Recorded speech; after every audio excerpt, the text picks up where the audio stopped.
ან ყველას აგებინებს პასუხს გენერალური პროკურორი, ან მოგვიწევს სერიოზული შერკინება 17 იანვრიდან. გიგა ავალიანის დედის მორიგი მიმართვა გვარაკიძეს შვილმკვდარი ქალის საქმის მასალების გადაცემას ითხოვს და სასამართლოს საჩივრებით მიმართავს პოლიციის უფროსისა და საქმის პროკურორის წინააღმდეგ. შვილის მკვლელობის დამკვეთად კი მის მოსწავლე გოგონას ასახელებს. ოკუპირებულ აფხაზეთში 29 წლის კონგოელი ახალგაზრდა გარდაიცვალა. ოფიციალური ვერსიით ჯერემი მეკან და ოჩამშირეში სამუშაო ადგილზე მომხდარ უბედურ შემთხვევას ემსხვერპლა, თუმცა ოჯახი მკვლელობის ვერსიას არ გამორიცხავს და დამოუკიდებელ გამოძიებას ითხოვს. ჯერემი მეკან და აფხაზეთში რუსეთიდან ჩავიდა. ახლობლების ინფორმაციით ის ცემენტის ქარხანაში მუშაობდა, თუმცა კომპანია აფხაზეთში ოფიციალურად არ არსებობს, რის გამოც ოჯახი გამოძიებისთვის საჭირო ინფორმაციას ვერ იღებს.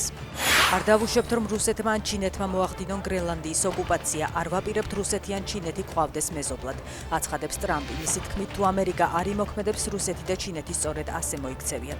ჩვენ გვჭირდება გრენლანდია, რადგან თუ მის მიღმა გაიხედავთ, იქ ყველგან რუსული და ჩინური გამანადგურებლები და წყალქვეშა ნავებია, ასე რომ ჩვენ რაღაცას მოვიმოქმედებთ, ამბობს ტრამპი.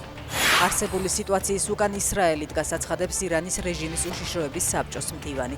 ჩვენ ომის შუაგულში ვართ, არ არსებობს მშვიდობა და არც ცეცხლის შეწყვეტა. მტერი საზოგადოების პოლარიზაციას ცდილობს, აცხადებს ალი ლარიჯანი.